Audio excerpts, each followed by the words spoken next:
Welcome to the Haunted Log Midnight Theater presents Cloak and Dagger. Ran on NBC from May 7th, 1950 to October 22nd, 1950. There were only 25 episodes created and only 22 available. The show was directed by Willis Cooper and Sherman Marks and based on the book Cloak and Dagger, The Secret History of the OSS by Colonel Corey Ford and Alistair McBain. Episode 4, People in the Forest. These OTR episodes are coming at you every Thursday.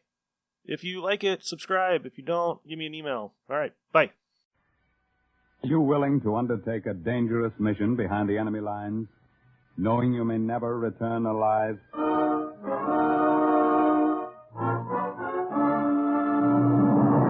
What you have just heard is the question asked during the war to agents of the OSS. Ordinary citizens who to this question answered, yes. This is Cloak and Dagger.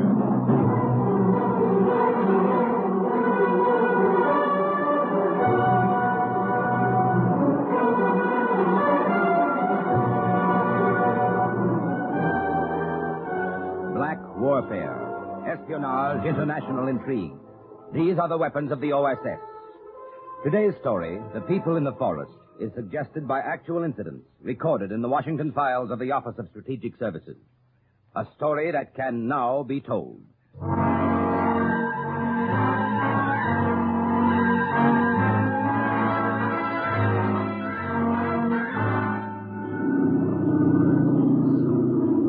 The plane began to slow down, and then it circled slowly. Someone pulled the cover off the jump hole, and I got my first view of France. Occupied France. August 1944. Action station. On the ground to the right, I could see fires, like safety matches lit in the moonlight. But I wondered how big they really were, those fires that were out there to guide us in. The dispatcher told me I was to jump second. Running in. Ready, number one? Ready? And then it happened. The first bad break of that mission. Only it didn't happen to me, it happened to Chris Fowler. See you in France, Scarpella! Okay, Fowler. Number one. Good luck. Go! Geronimo! I just stood there looking down, watching them go. And then my heart started to pound all over me. My breath caught, and I nearly choked on it. Chris fell and fell and fell. But the chute didn't work. It came out of the bag and streamed unopened behind him. Paratroopers call that a Roman candle. Tough break. Want to turn back, Scarpella? Huh? No, I'll jump it. Okay, then. Ready, number two? Number two. Ready? Ready? Count! The wind came up and hit me in a rush. I felt myself falling. I think I died a few times until I heard the crack of the chute. Beautiful. Beautiful, beautiful. The most beautiful sight in the whole world, that big white umbrella over me. The little safety matches on the ground got bigger and bigger. I realized they were torches. And then I saw a figure of a man waving. He started to get bigger, too. And then the torches were put out. I was about to get my first introduction to the French underground. Are you all right? Yeah, I'm all right. I saw what happened to your friend. It was too bad. Yeah. You had courage to jump after that. Maybe if I'd stopped to think about it, I never would have. Maybe I was afraid I'd never jump again if I didn't then. Well, anyway, here I am. My name is Captain Robert Scarpella. Captain Robert Scarpella, American. Welcome. Welcome to France. I'm ecstatic to make your acquaintance, Captain. The little guy threw his arms around me and friend. kissed me. When I was Welcome. 12, I'd said nix to kissing my father goodnight because it embarrassed me. And here was this little Frenchman with the beret and baggy pants and farmer's shoes with his arms around me. Hey, cut it off. I'm just so happy to see you about. Well, I'm the Fox. The Germans themselves gave me that name. Look at his head. Would you believe there's a price on it? Oh, are you the leader? Yes, of one of our little bands. The British radio alerted us about your coming. Well, there's a good reason for my coming, Captain Fox. You may call me simply Fox. Okay, Fox. Now let's pick up supplies before breakfast. Right. As for your mission, Captain, There will be time enough to talk about it when we get deeper into the forest to our hideaway. Is it very far from here? Unfortunately, there's a little walk. We were forced to move our headquarters last night after another German raid. Hmm? What do you mean, another? Our positions have been raided 3 times the past month, almost as if the Bosch were given a map of where we were in the forest. Oh? Sounds to me like somebody's dirty work. I have thought of that, Captain. But if there is a traitor in our group, I shall find him. We know how to deal with such. I'll bet you do. Oh, here we are. Oh, that's nice. Very, very, very nice. This Carm rifle, beautiful. Now, there are shoes in those packages, too, and food and grenades. Oh, what a beautiful rifle. I was to tell you to expect a heavy supply drop in a few weeks. Oh, what a beautiful rifle. We still are using field pieces from the Franco-Prussian War. But this is a beauty. Now gather up your things, Captain Scarpella. I'll be back in a few minutes. I'll be back. The fox disappeared into the woods. The whole thing seemed like a crazy nightmare. The whole forest surrounded by Germans. And yet here I was passing the time of day just like nothing at all with a Frenchman who had a price on his head. And somewhere out there, where he drifted, Chris was a dead heap under a lot of parachute silk. I grabbed the gun, and I waited for trouble. I didn't know whether to go after the fox and take a chance on being ambushed or stay where I was. Someone was coming. I ducked behind a tree. The only thing I could figure was the Germans had seen the plane, seen me land. I took aim. Carefully. Slowly.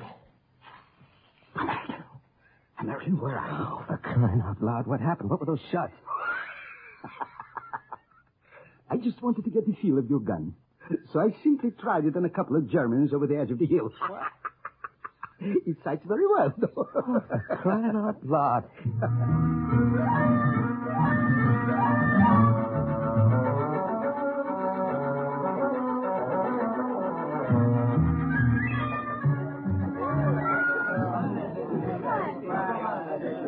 This little dinner party's in your honor, Captain Scarpella. Oh? I regret we have nothing better than wild rabbits to offer you. Well, Mr. Swell, quite a welcome. Headquarters didn't tell me to expect anything like this. Luzette, more wine for the captain. But of course. Here, I will refill your glass. Oh, thank you. Oh, mais non. In France, we say thank you this way. Hey. You mind my kissing you? No, not at all. I love Americans. Huh? All Americans. Hey. Come help me. I need your help. Luzette, let's go. Marie's calling you. Oh, oui, Maman, I'm coming. She's a very pretty girl, that, Luzette. Yeah. And very young. Yeah? Only 17. Oh? Already she has seen so much. Hiding like this in the forest, sneaking back into the German-held village. Into the village? Oui, monsieur. Many of our group work in the village, right under the noses of the enemy. And the Germans do not know that they are members of the Maquis. Oh, but they know you're here. Oh, they know that we're here, but they do not dare come near the forest, except in big raiding parties. They know very well that to one dead of ours, there will be 12 dead of theirs. Well, Captain, now about your mission. Its purpose? Tell me more, please. Well, I was sent here to find out the German defense plans for the port of Saint Nazaire and the entire coastal area around here. Now, I know those plans are in German headquarters in the village. And you request our help? I've got to have those plans, and in a matter of days. I've got to deliver them personally to 8th Corps Now headquarters. put your mind at ease, Captain Scarpella. The fox will help you. Now, the first thing I will do is put you in contact with... Attention. Captain Scarpella, I'm Marie. She's the mother cat of that little kitten who kissed you before. Oh, happy to meet you. And we are all enchanted to meet you, American. In your honor, we have a special surprise. Listen. Attention. 1, 2, 3. Take me out to the board again. Well, Take me out to the for crying out loud. You're pleased, Captain Scarpella. Well, this is something to write home about. Right home about. Yeah. Yeah, nice cozy evening with friends. Why, you never know there was a war going on. Libos! Where's the lookout? à 250 kilometers from here, Captain Fogg. I see. What else? There are 2 divisions at least of German soldiers I surrounding see. us. Captain Scarpella, I regret very much to have interrupted your welcome party in this manner.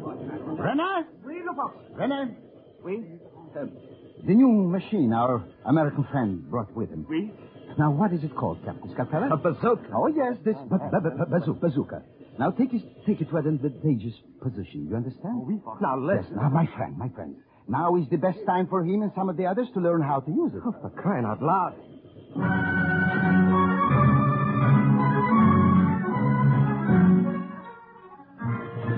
If I thought it seemed like a nightmare before, it was nothing to what happened now. It's so mixed up in my mind I can't remember it clearly.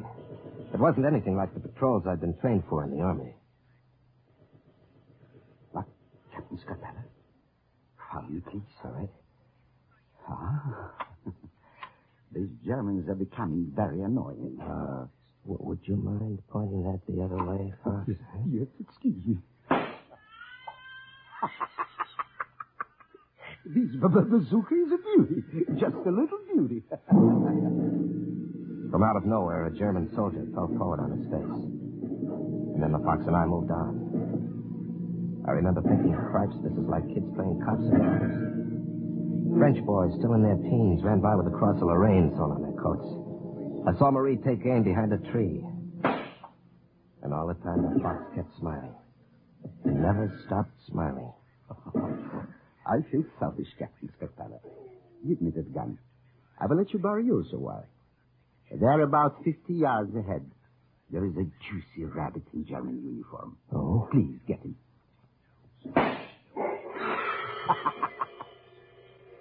Captain LaFox was right. The rifle did sight well. And then all of a sudden there were less Frenchmen around and more Germans all around us. In a case like this, my friend, the best course is to run. Well, let us run.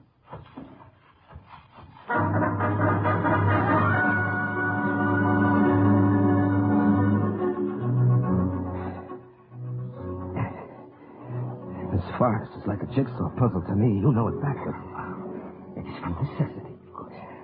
I regret exceedingly that I must ask you to join me here in this swamp. We will stay here till it is safe to leave.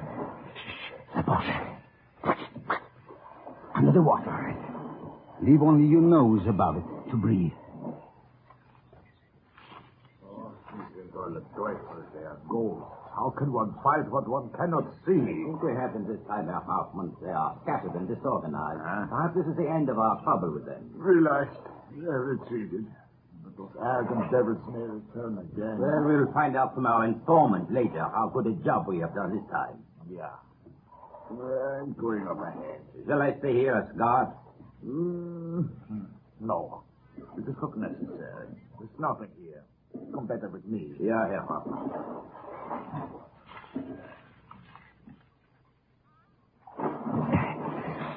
If they had posted a guard here, it would have been most inconvenient, Captain Scarpella.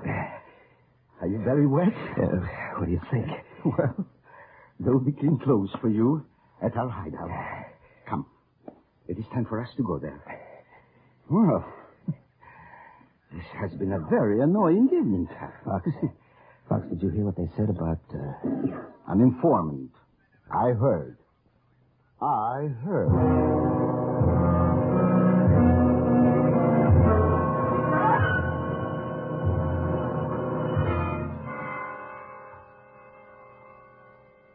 Captain Scarpella, Marie is employed as charwoman in German headquarters in the village.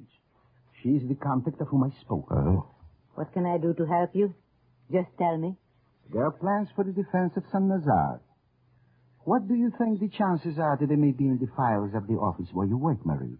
Very good, I would say. Marie, tell me, what are my chances of getting into those files? Also very good. Mm-hmm. The door of the Hauptmann's office is left open for me, so I may wash the floors. I see.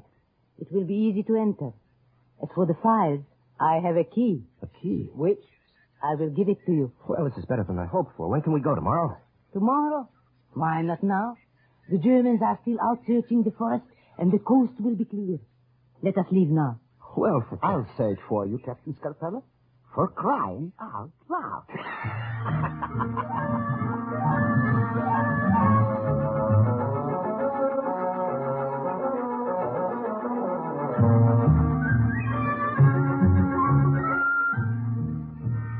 Less than an hour later, we were in the village. It was 5 o'clock in the morning. There was no one around. The village slept.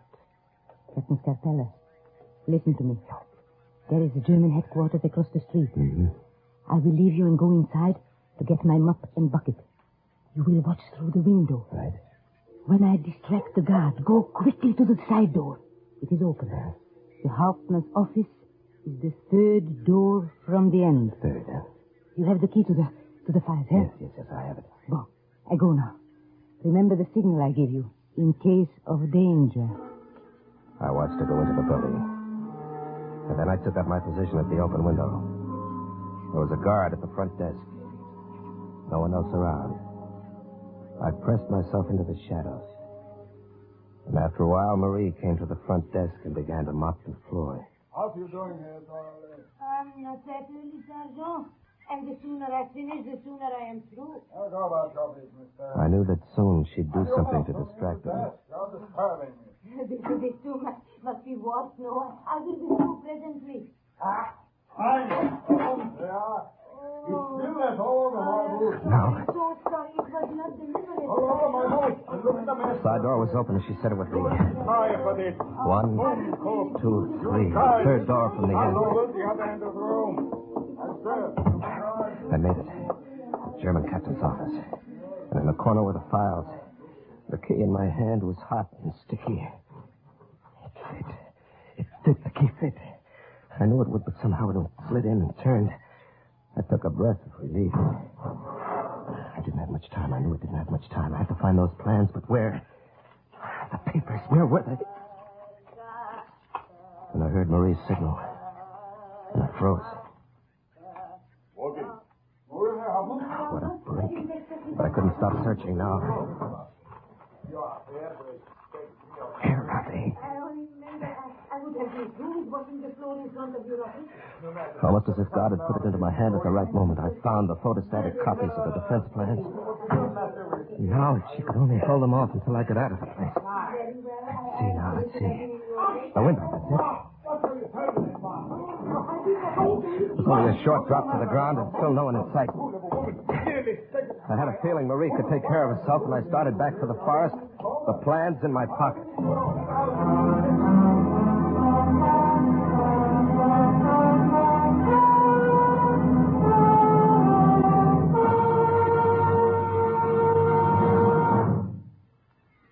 See here, Captain Scarpella. I'm the man. You see? You come out of the forest 3 miles north at this point. Right. Is that a clear road, Fox? You will have no difficulty, Captain. There has never been any reason for the Boche to post guard at this exit. Now pay attention, Captain. I must talk to you. Both of you. Marie, what are you doing back at the farmhouse? Why are you not in the village? Marie, was there trouble after I left through that window? Do they know about the papers? They know. Because they were told. Told by a dirty little spy from our own ranks. What? Now, please, quiet. This is my business, Captain. Speak, Marie. I overheard the spy. One of us. I blush with shame to think of it. The spy was telling the Boche captain about the papers and the Americans' mission. Fortunately for you, Captain Scarpella, the spy was not able to warn him early enough. Go on, Marie. Go. And the road is blocked, however. You are trapped here, Americans. You may have the plans, but there is no way for you to leave and deliver them. The road north is swarming with red ants of Germans. The traitor. His name. Give me his name, Marie. I will do better. I will give you the traitor. Renee, bring her in here. No, please. Throw her on the floor. I said throw her on the floor. No. Listen to her sob, my own daughter, torn from my own flesh. Cry, daughter, not for what is going to be done to you, but for what you have done. Spy, traitor, this girl, my daughter. Hey, I spit on her. I did not know. I waited for her outside. What I was doing. After I heard her with the captain, her German captain. I waited for her and dragged her back here. Fox, Do what you want with her. No. Losette. No. Losette, look at me. No. Was it you? You who gave away our positions each time? Answer. Yes, I told them. It has been so hard. I have known war for so long now. All my life, it seems. I have known 2 wars, but I fear on my own. I'm glad your father is dead, so he does not see this. They promised me so much. I did not think it so bad. I only gave them small bits of information. Small bits of information? Except for this loss about the Americans. You call giving away our hideout small, Luzette? We are so much smarter than they. and it always gave us a chance to kill so many of them. Your excuses disgust me. Say the word, Fox. Let me throw her to the wreck. No, Mama. Pity. I am your mother no longer. Do not call me that. Now, wait a minute. Listen to me. Fox, this may be your affair, but I've got a stake in it. Now, what do you wish to say, Captain? There's only one way out of this farce. It's blocked right now. Thanks to her. Now, let's forget that. All that matters to me is that I get through with these plans. Now, Lizette. Lizette, do you want a chance to prove yourself? Oh, I will do anything. Do not listen to her, Marie, Captain. Marie. No faith that she has. Now, quiet. Go on, Captain. Now, at German headquarters before, Marie distracted the guard because she knew him. Now, who knows the Germans at the exit to the forest to distract them? I do. I will. Let me, please. They trust me. I will give you a chance to slip by. It is too great a risk, my friend. I have no choice. I can't stay trapped here. The plans are no good in my pocket. Very well. On one condition. I will go alone. And if she does not do as she says, that Fox will shoot her through the heart. You have my permission.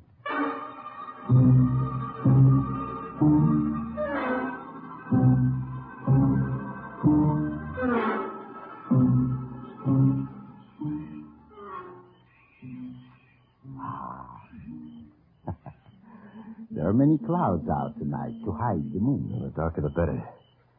Lisette, there are your friends at the foot of the hill. Go to them. We will hide here among these piles of firewood. Oui, I will go. And remember, Lisette, this gun is aimed at you. Go. We hid behind towering cords of tree trunks and branches piled in the woodlot for the village's firewood. We watched. A few minutes later, we saw them. The soldiers and the girl, silhouetted against the moon. We couldn't hear what they were saying, but every once in a while we heard them laugh. They swarmed about her like bees about a flower. Come this way. We will sneak past them and into the brush. Quiet now. She's doing a good job trying to redeem herself.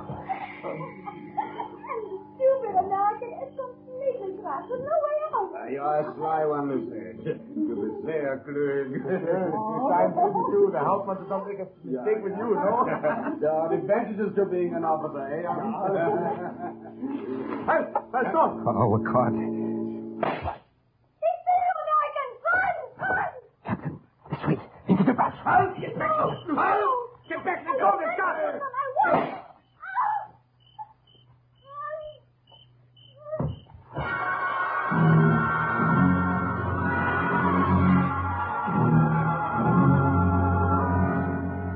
I looked back over my shoulder and saw Lizette crumple into a heap on the road. I knew she was dead. Do not grieve for her, my friend. It is best this way. It is easier than living with herself. How do we get out of this? We're surrounded. You're surrounded, American. Stand up. Surrender. What means that word? You know you're in Deadwood, not. We have you cornered. Come out. Perhaps this will help you in too. Papa, over there. Step out of the bus. Come on. You do the same. Trying to burn us out. If we come out, we'll be shot down by the machine guns. American, I have an idea. Yeah. Stand here. When you hear a loud crash and I call out, you run through the fire. It is not dead yet, my friend. He ran like the fox of his nickname to the tallest pile of firewood.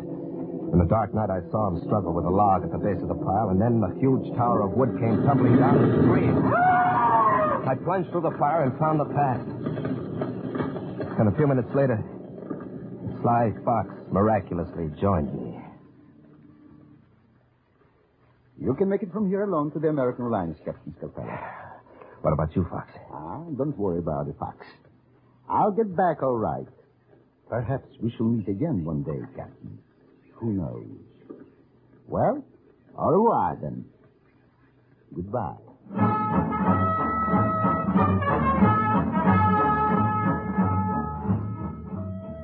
I never looked back. And I never saw him again. But when I think of him now,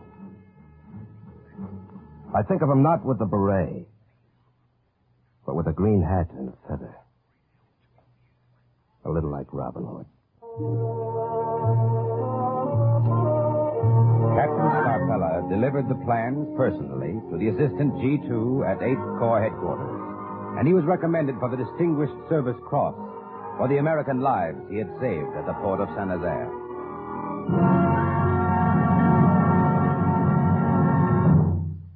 Thus, the exploits of another OSS agent closes with the words, Mission accomplished. a further adventure in black warfare is next week. Cloak and Dagger.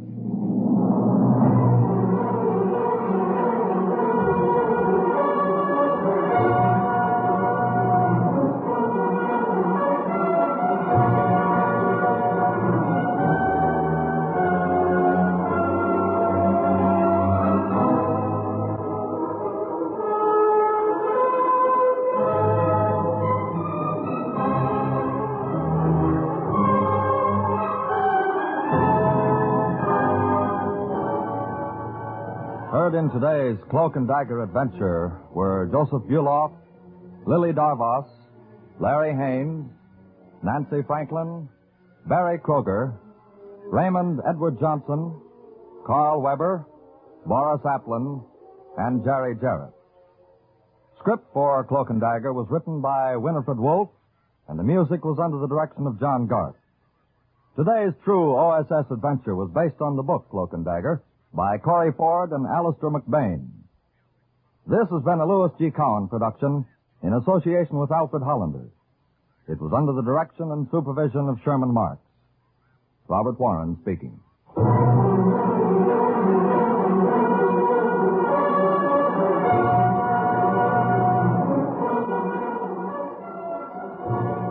Stay tuned now for the up-to-the-minute news on the Open Golf Championship. Stay tuned now for the up-to-the-minute news on the Open Golf Championship.